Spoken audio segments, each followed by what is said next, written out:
Here's what's in the news now. Tonight, police over in Plainfield are investigating 3 massage parlors for allegations of human and sex trafficking. Officers served search warrants today at Main Street Spa, Lilly Spa, and Luna Spa. Police say they safely removed people from those 3 locations. They did not say how many, but police tell us they provided them with support services.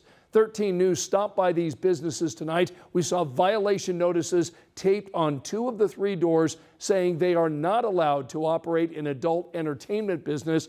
Police tonight are telling us the investigation started after numerous complaints from the community about suspected illegal activity. So we talked with one neighboring business owner who says she's glad they're gone. There's people coming out of there about 11 o'clock at night sometimes. They leave doors open with all the lights off. It almost looks like they close or block their windows so you can't see in. And I've seen some very sketchy people hanging around when I leave late at night. Police tell us no one is under arrest, saying property owners have been notified and they're taking the appropriate legal steps to ensure the tenants will not be able to reopen in Plainfield. Baseballs thrown onto I-65 hitting multiple cars and trucks. And tonight, investigators with the Johnson County Sheriff's Office are vowing to find the person or people responsible. All of this has been happening twice in the last 2 weeks. Our Logan Gay has been digging into this case tonight. She joins us in the newsroom. So, Logan, anybody hurt? Well, Scott, it could have been a lot worse. As far as we know right now, no one was injured, but several drivers say their cars were damaged. 911 calls started flooding in on Monday from I-65 after unsuspecting drivers were hit by falling items from an overpass. 911, where's your emergency? Yes, sir. I'm a truck driver. I'm out here on I-65 North, and I just had some dump throw a big rock into the windshield of my truck off the overpass at mile marker 87. I seen a car up there, and I happened to look up, and all of a sudden, bam! There's some kids or somebody throwing stuff off the overpass, and there's a bunch of semis on the side of the road. I'm assuming their windshields are busted. I got hit with whatever they're throwing, but it hit the roof of my truck. The damage immediate. I was hit by something. I got a huge indent in the right side of my windshield, all smashed up. What some drivers thought were rocks or vegetables turned out to be more than 100 softballs and baseballs. What I got next to me here is what was thrown or tossed over and overpassed in Johnson County onto I-65. The culprits were gone by the time sheriff deputies responded, but the balls they left behind were still scattered along the interstate and surrounding areas, some of them still in their plastic packaging. Detective Ryan Bartlett with the Johnson County Sheriff's Office says anyone who thinks this is funny should seriously consider the fallout. 70 mile an hour, this thing's cracking the windshield, possibly going through the window. Hitting them, or even worse, could be killing them. Causing a crash, chain reaction crash out there. I mean, horrible consequences to doing this. Consequences that detectives just can't believe anyone would think is worth the risk. It's inconsiderate. It's reckless, it's immature. We have a lot of travelers on I-65 during the Thanksgiving week, and it's totally just flabbergasting. To hopefully prevent this from happening again, the Sheriff's Office has requested extra patrols in the area. They have about 5 detectives working to use all their resources to try and identify the people responsible. If you did this, we'll find you. A promise they plan to keep. Investigators hope the public can help them track down the people involved. They say maybe someone is missing the bags or baseballs seen along the road. They're also urging the suspects to just come forward before someone gets hurt or worse. Logan, thanks so much. A Johnson County judge sentenced a former Whiteland High School student to 50 years in prison today. Tyreek Radford L. is charged tonight with murder in the shooting death of a 16-year-old at his bus stop back in 2020. Our Samantha Johnson was the only TV reporter in the courtroom today, and she joins us tonight from Johnson County. Samantha? It was an incredibly emotional afternoon inside Johnson County Court on Tuesday. Family members of both sides coming together to share more about those young men. Of course, that includes the defendant, Tyreek Radford L., who pleaded guilty just a few weeks ago to killing 16-year-old Tamario Stokes Jr. My Mario had a heart of gold. gunned down at his Whiteland bus stop on August 25, 2022.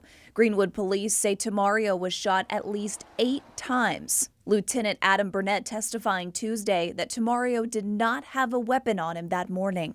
And me, his mother, I tell you what, that bullet did. It left a hole inside of me so big and wrecking. It left me with a taste of tears and a constant wondering that will never go away. Judge Douglas Cummins allowed 13 News to take pictures inside the courtroom Tuesday. He spoke directly to the families before delivering his sentence. First, to Radford L's family. I don't judge him as a person. I am judging the actions that happened on that day. Then to Tamario's family. I understand there is not a sentence I could give him that's going to be big enough for you. In the end, 20-year-old Radford L was sentenced to 50 years in prison. 50 years executed, 5 suspended. Credit time as of today is 824 actual days. That means his actual time could be more like 43 years. Several of his family members took the stand Tuesday, calling him caring and kind. His mother, who asked not to be recorded, talked directly to the judge, saying, quote, "Sometimes good people do bad things, but my son is not a monster." She went on to say, quote, "Whatever happened, I'm sorry. I'm sorry for this family, and I'm sorry for my family."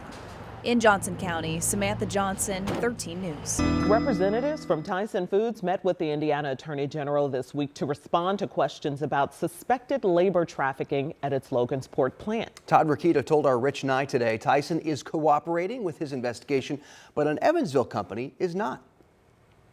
Indiana Attorney General Todd Rokita served civil investigative demands to Tyson Foods in Logansport and Berry Global in Evansville.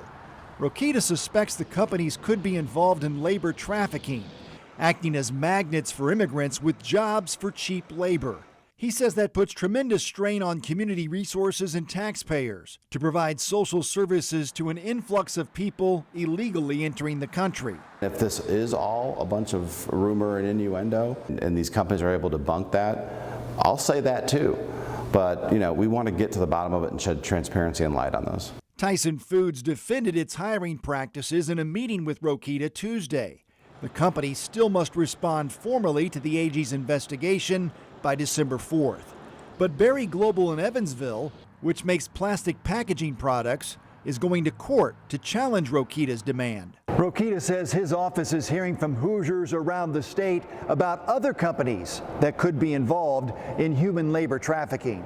At the State House, Rich Nye, 13 News. Well, welcome back in. A family wants answers after their car engine failed with relatively low mileage. Now they're stuck paying a loan for a car that doesn't work, as well as a new engine. Allison Gormley tells us what's the deal with how you may be able to spot potential problems before you buy a used car. A reliable car is a must for most of us. I feel. How do you feel? It's how the Yoder family gets their son Levi to his appointment. Sick. You feel sick today? His Down syndrome, autism, and hearing impairment all require regular medical attention. You want to go see the doctor? He has Monday through Friday daily therapy sessions at an autism center. And then usually a couple times a month, he will have doctor's appointments somewhere here in Lafayette. And then usually about once a month, we have a bigger appointment down at Riley. And the family thought they had a solid set of wheels until their 2018 Ford Escape broke down on 65 and got towed to the dealer. We were told that the engine had failed due to a known design flaw, and the car only had 60,000 miles on the engine. And we were told by Ford that there was really nothing they could do about it. The repair estimate, $10,000, and that's on top of the 10 grand or so they still owe on the car. If we have it repaired at another shop in town, it only costs $7,000, but we won't be reimbursed by Ford if there's a recall. So our plan right now is to go through the dealer. When Yoder researched the problem further, he learned they're not alone. Their car make and model is named in a pending class action lawsuit against Ford. The complaint alleges that certain Fords and Lincolns have a critical defect that causes engine coolant to leak into the engine cylinders. The case claims that can cause overheating and possible total engine failures and engine fires. Yoder's dealer diagnostic sheet confirms the overheating and empty coolant reservoir. After learning of the class action lawsuit, Yoder looked up the car on the National Highway Traffic Safety Administration site. There, he searched a database for complaints about car makes and models, something you can do too. Another place to look for possible issues? I would recommend going into forums, owner forums for individual cars that you're interested in, because that's when people are reporting on issues that they're having. Ronald Montoya with Edmunds, a car information resource center, said you can take what you learn to a local mechanic who specializes in that car maker and ask, hey, are you seeing these issues? You can also take those keywords you find in a forum back to the NHTSA database. Just remember, forums are often designed to highlight issues. It's easy to get scared off when all you're seeing is people chiming in when something has gone wrong, but they don't always do that when something has gone right. While the Yoder family liked a lot about their car, this $10,000 engine repair changed their mind. I hope that Ford stands by its product and first of all does a recall, because I do believe it's a safety issue. Ford told us they do not comment on litigation and reached out to Steve directly. They told him the same thing: no recall, no coverage. Allison Gormley, 13 News.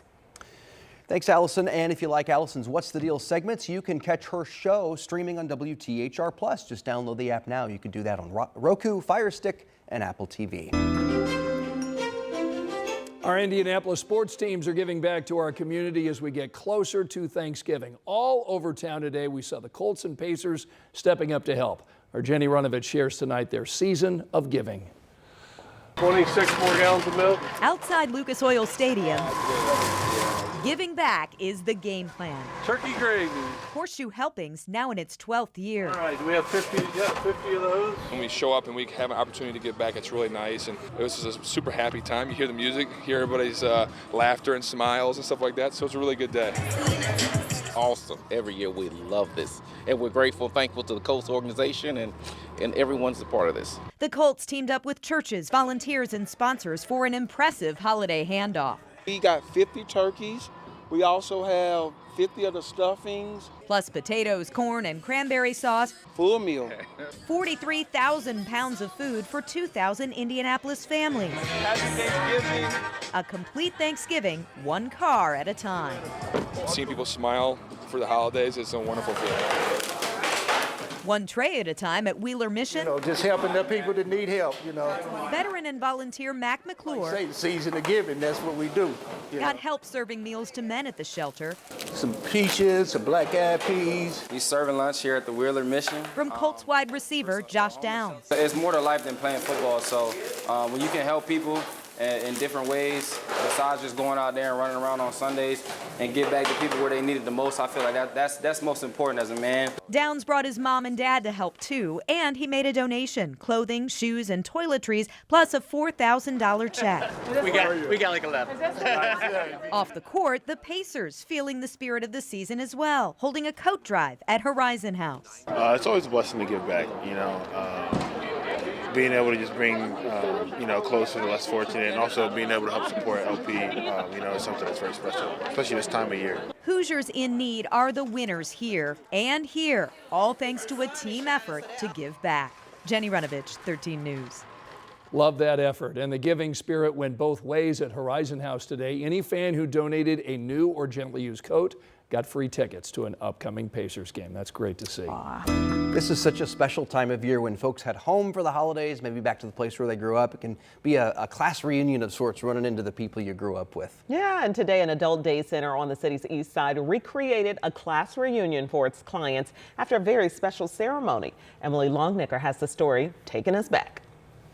Our first graduate is Arlene Baker.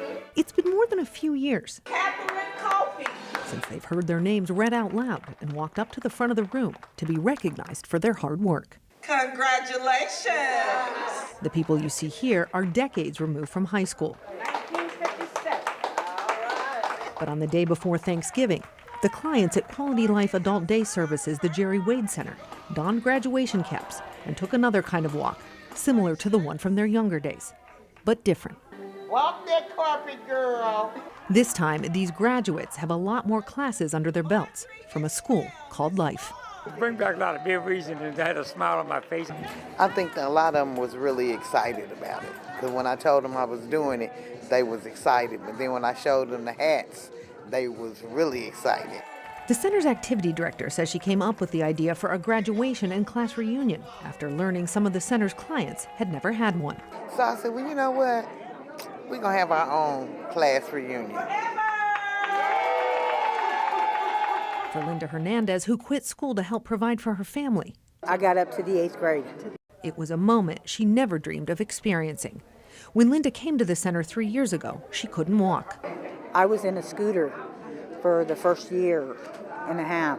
The center's then director, longtime Indianapolis DJ, the Loverman Jerry Wade, encouraged Linda to keep trying. And he kept saying, Linda, you can walk. Come on. Wade passed away unexpectedly last January, but his impact here is still felt deeply.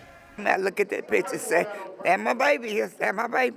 We miss him. I miss him. Wednesday, Linda Hernandez thought of Wade as she finally got to feel what it's like to walk up to the front of the room and be recognized with friends and family cheering you on. It made me feel really special. This was the Jerry Wade graduation class. The people who maybe never had a graduation, but they have one today. And what would a graduation ceremony be if not for the graduation party that comes after?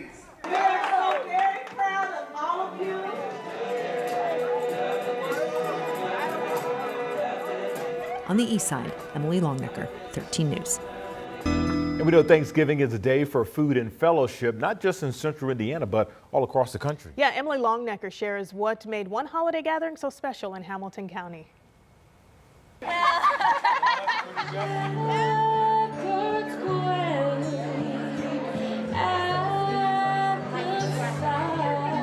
It's that time of year when people come together, celebrate, and give thanks. But for some, the holidays can be a lonely time. We didn't want people to be alone on Thanksgiving Day. And they're not today at St. Louis de Montfort Catholic Church in Fishers. The gathering you see here started 10 years ago when Buddy LaRose and his wife, who weren't near family, decided to serve people dinner at the church on Thanksgiving. We realized a number of years ago that why don't we, we don't like being alone on Thanksgiving, and there's probably other people that are in the same position as we are. Over the years, the gathering has grown, with close to 300 people coming here for a sit-down Thanksgiving dinner or a meal to go. People on a day like this want to know that they're loved, and hopefully they feel loved today. People like Rob and Anne-Marie Brennan, who've come to volunteer. But we usually have a big family.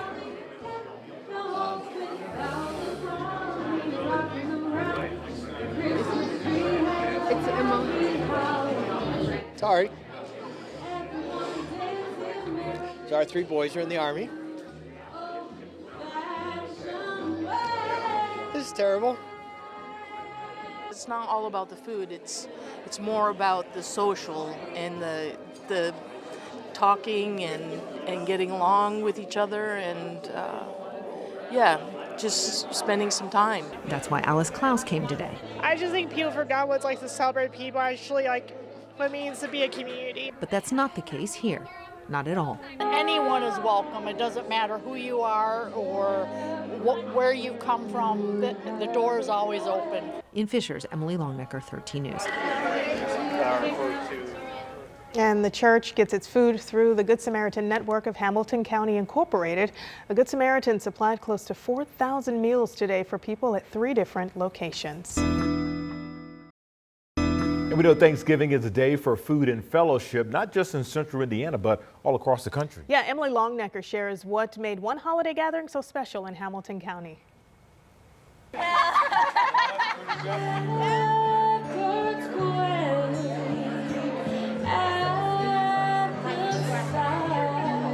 that time of year when people come together, celebrate, and give thanks. But for some, the holidays can be a lonely time. We didn't want people to be alone on Thanksgiving Day. And they're not today at St. Louis de Montfort Catholic Church in Fishers. The gathering you see here started 10 years ago when Buddy LaRose and his wife, who weren't near family, decided to serve people dinner at the church on Thanksgiving. We realized a number of years ago that why don't we, we don't like being alone on Thanksgiving, and there's probably other people that are in the same position as we are. Over the years, the gathering has grown, with close to 300 people coming here for a sit-down Thanksgiving dinner or a meal to go. People on a day like this want to know that they're loved, and hopefully they feel loved today. People like Rob and Anne Marie Brennan who've come to volunteer. But we usually have a big family.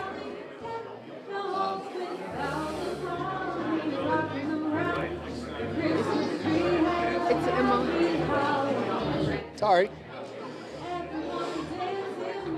So our 3 boys are in the Army. This is terrible. It's not all about the food. It's more about the social and the talking and getting along with each other and just spending some time. That's why Alice Klaus came today. I just think people forgot what it's like to celebrate people, actually like what it means to be a community. But that's not the case here. Not at all. Anyone is welcome. It doesn't matter who you are or where you come from. The door is always open. In Fishers, Emily Longnecker, 13 News. And the church gets its food through the Good Samaritan network of Hamilton County Incorporated. A Good Samaritan supplied close to 4,000 meals today for people at 3 different locations. We all have certain people in our lives who always find a way to make us smile. And for hundreds of students in Lebanon, it's the face they see every day in their school cafeteria. Yeah, tonight our Dustin Grove shares how those students put a big smile on her face on one of the biggest days of her life. When Priscilla Bates started serving lunch in the school cafeteria back in 2007, They love these. she never imagined she'd be here 18 years later What's wrong, Archie? You okay? and loving it even more. I like your skirt. Thank you. I like your glasses. I don't have no children, so I'm like the grandma. I get to spoil them, and then they go home. Along with lunch, Here they come. Miss Priscilla also serves up a daily scare. Cleans up some spills here and there, Oh, we got it. We're good. and dishes out a whole lot of hugs. Thank you, baby. Have a great day. It is clearly a special connection. What makes her so special? Everyone just seeing her, hugging her, and she's so nice. Central Elementary School here in Lebanon has become Priscilla's family over the years, along with her fiance, Wayne, which is why it came as no surprise a few months back when Priscilla asked the principal if she could have her wedding right here. She said, "This is my home, these are my kids, and I want to get married in front of them." And when someone comes to you with that, you can't say no.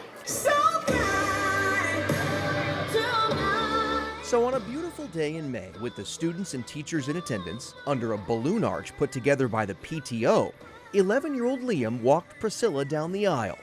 And who gave her away?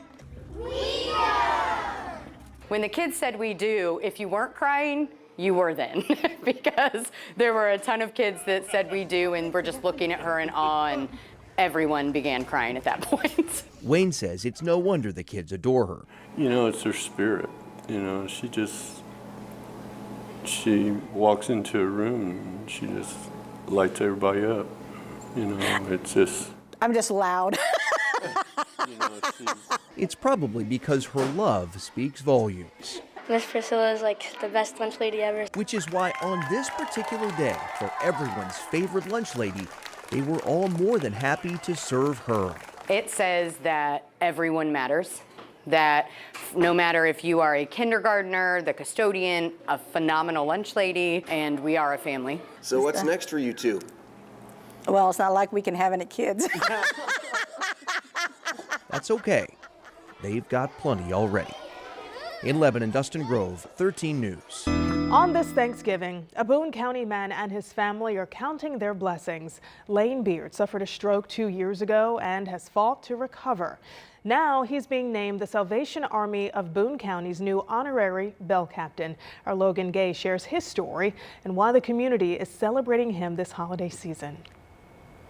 For Lane Beard and his family, every day is Thanksgiving. I'm just thankful to still be here to celebrate this great day. 2 years ago, he woke up with a headache, which turned out to be an AVM rupture, which led to him having a stroke and brain bleed. He was only 22 years old at the time. Doctors didn't think he was going to make it. He was in the hospital for 100 days, but he survived. And when he woke up, he had a new life. Over the course of the last 2 years, Lane's had to learn how to eat, how to breathe, how to talk, how to grab things with his hands, how to walk.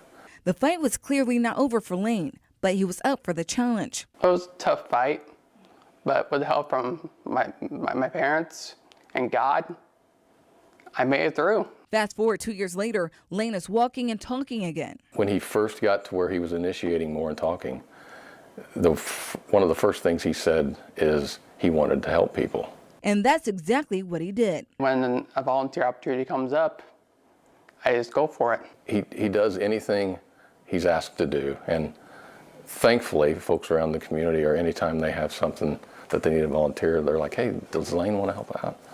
So it's became something really beautiful. His generous spirit has not gone unnoticed in the community. To show their appreciation, the fire chief nominated to make him the new Boone County Salvation Army honorary bell captain, now making him the face of the season. Feels great. I'm very thankful. A whirlwind for his family. 2.5 years ago, we were praying for Lane to breathe, for Lane to be able to move a thumb, move a finger, and now they text me, or maybe they called me on their way home and said, hey, guess what? Lane's going to be honorary bell captain. I thought, wow, that's pretty cool. But Lane says his desire to serve comes from paying it forward after the community came together for him. He and his family hopes his story inspires others to never give up. I just hope everyone just has faith in themselves. If you put your mind to it, anything's possible. This was a whole new life for him, and the new life is beautiful. And it will only get better. In Lebanon, Logan Gay, 13 News. Operation Football will be wrapping up this holiday weekend. Yeah, can you believe it? The season has just flown by. The state football championships, they're taking place today and tomorrow over at Lucas Oil Stadium, and that's where we find our Dominic Miranda live for us tonight. Yeah, he joins us with a look at the Class 4A game. Hi, Dom. Yes, hello. Welcome inside Lucas Oil Stadium, a charged up Lucas Oil Stadium. As you can see, New Palestine and East Noble taking the field right now. We're in the fourth quarter of the 4A state championship game. New Pal, they are having their way with the Knights right now. It's looking good for the Dragons. They're looking for their first state championship since 2019. And spoiler, they are well on their way. Let's get to these first half highlights. Everybody fired up for this one. The Dragons have won and won a lot under Kyle Ralph. This would mark their fourth state title if they could get it done under his regime. Things didn't exactly start well for New Pal. They go 3 and out in their first possession, and East Noble's first offensive play, oh boy, Riley Biddle hits Logan Hatton for an 80-yard touchdown. It's 7-0 in a hurry. New Pal didn't like that very much, and it lit a fire. Later in the first, a long drive for the Dragons, capped off by Josh Raines going up top. Yes, he did. Touchdown, New Pal. We're all tied up at 7. End of the first frame here. They can pass to Jacob Davis to Austin McMahon. He does the rest. 52 yards to the barn.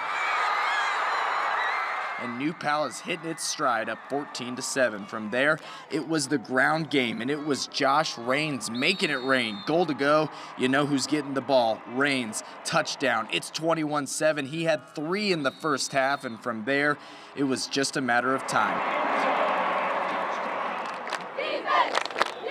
A matter of time indeed. The Dragons went into the half up 28-13. Right now, with about 9 minutes to go in the fourth quarter, it's 49-19 New Pal. Well on its way to its 4th state championship in just the last 10 years. All of those have come under head coach Kyle Ralph. You never trust a man with 2 first names. So we'll get you some sound bites from the winning state championship team of Class 4A tonight at 11. Also tonight at 11, we got the 6A state title game between Brownsburg and Westfield. So a jam-packed show of IHSAA state championships for you tonight, coming up on 13 News at 11. It's going to be celebration time here soon. We'll be sure to bring you all that action tonight.